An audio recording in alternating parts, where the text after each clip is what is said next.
Apatah lagi kalau Pesuruhjaya PAS berbohong. It is very wrong, very bad tau.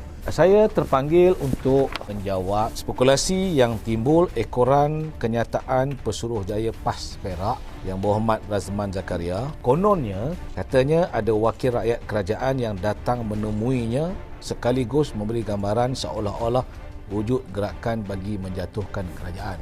Yang ni saya tak pasti apa maksud menemuinya. Kalau makan kenduri terjumpa, majlis raya terjumpa, itu bukanlah menemui.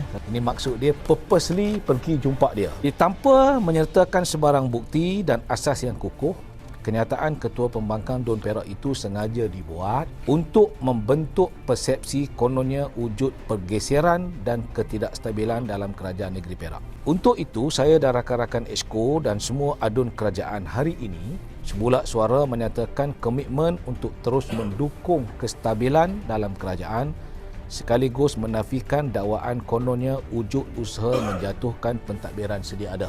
Semalam yang Berhormat Arafat telah mencabar beliau, sebutlah nama siapa, sebab untuk menyebabkan kerajaan itu tumbang, Perikatan Nasional perlu ada 4 orang lagi. Dia ada 26, dia dapat mencuri 4 orang daripada kerajaan perpaduan ini, barulah dia boleh menubuhkan. Komitmen secara kolektif ini bukan sahaja atas pertimbangan politik, tetapi mengambil kira tuduhan dan persepsi negatif yang sengaja dibuat ini boleh mengugat kepercayaan para pelabur sekaligus mengundang risiko kepada perjalanan pembangunan negeri.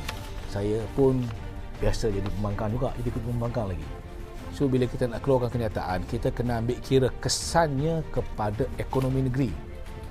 Sebagai Ketua Pembangkang, saya pernah jadi Ketua Pembangkang. Bila kita nak buat kenyataan, kita kena ambil kira itu. Kerana bila digambarkan keadaan negeri yang tidak stabil, digambarkan ada kemungkinan bertukar kerajaan, tak ada pelabur yang akan datang ke negeri Perak. Sebab kerajaan yang flip-flop, pertukaran pemimpin yang akan menyebabkan pertukaran polisi.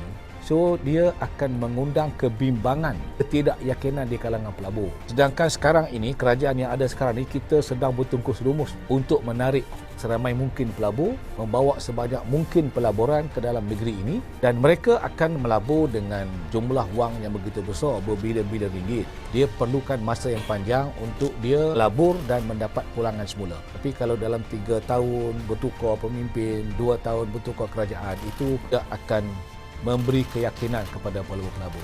That's why kita perlu tegaskan bahawa kerajaan negeri Perak bukan sahaja kuat dan stabil. Saya nak buktikan ini. Yang ada sekarang kurang-kurang 31. Yang Muhammad Ngakomeng, Menteri Pusat, dia ada di Jepun. Soal lagi saya katakan tadi on the way. So, kita ada di sini nak membuktikan bahawa tidak ada sesiapa pun di sini seperti mana yang disebut oleh Muhammad Razman yang ada keinginan untuk tukar ke sebelah sana. Apatah lagi kita ada Akta Anti Lompat Parti. Perlu ditegaskan bahawa kerajaan negeri bukan sahaja kuat dan stabil, malah semakin kukuh dengan didorong semangat kebersamaan, sifat bertanggungjawab dan kesungguhan termasuk untuk menjayakan setiap agenda yang digariskan dalam Pelan Perak Sejahtera 2030. Oleh itu, saya menasihatkan semua pihak untuk berpolitik secara bertanggungjawab dengan tidak mencetuskan polemik yang tidak mendatangkan manfaat kepada negeri. Sebaliknya, ia hanya mengundang kekeliruan dan keresahan rakyat yang sudah muak berdepan dengan episod pergeseran politik. Kita kesian kepada rakyat kita. Kita baru 6 bulan kan kita menubuh kerajaan.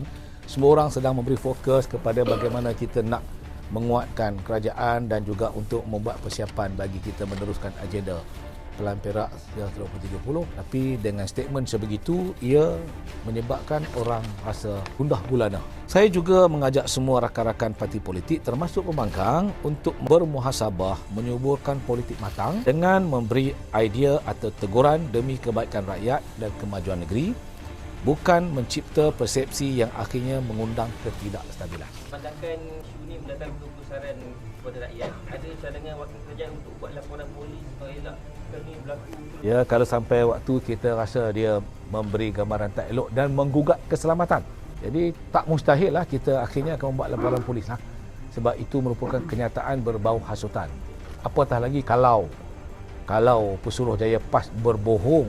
It is very wrong, very bad tau.